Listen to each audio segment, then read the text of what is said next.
Lunes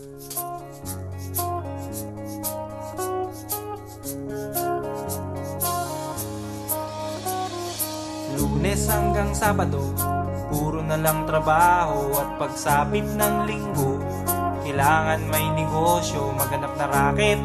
At bakit? Para laging may laman ng aking wallet. Ang pangit ng laging nakasabit.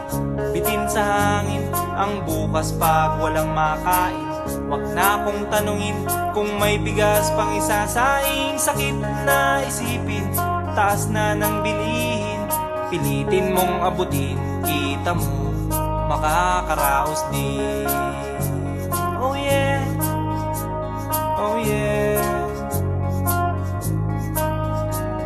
Nung una, inyo pa kayang naaalala, sa Haheho meron akong ibinibenta. Special offer dye, special offer dye. Shampoo dye, shampoo dye. May libre kayong toothpaste at libre kayong toothbrush.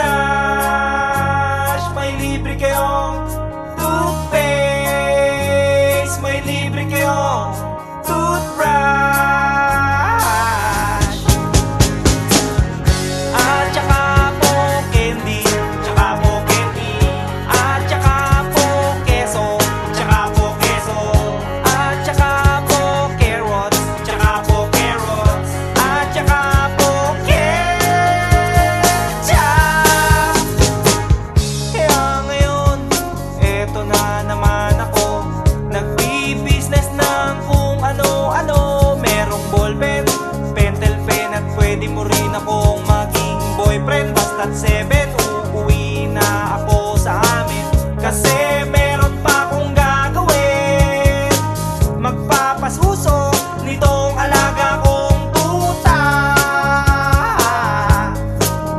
Palusog, mabait, patigla. Uy, merong isang chick, gusto niya raw akong mamit. Murder siya sa akin at bibili ng meat.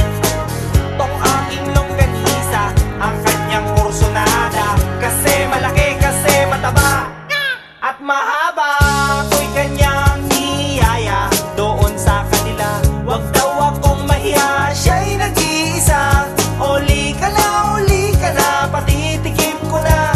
O sige na, o sige na, o malapit na. O eto na, ilalabas ko na. O eto na, nako, o tinda kong longganisa.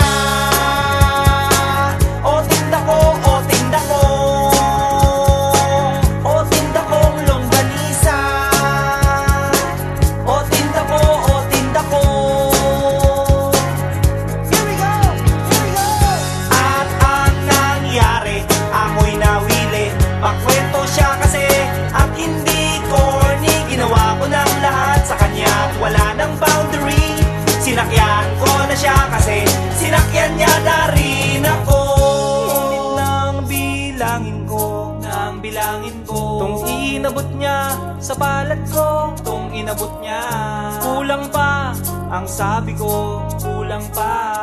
Tanong niya ay magkano?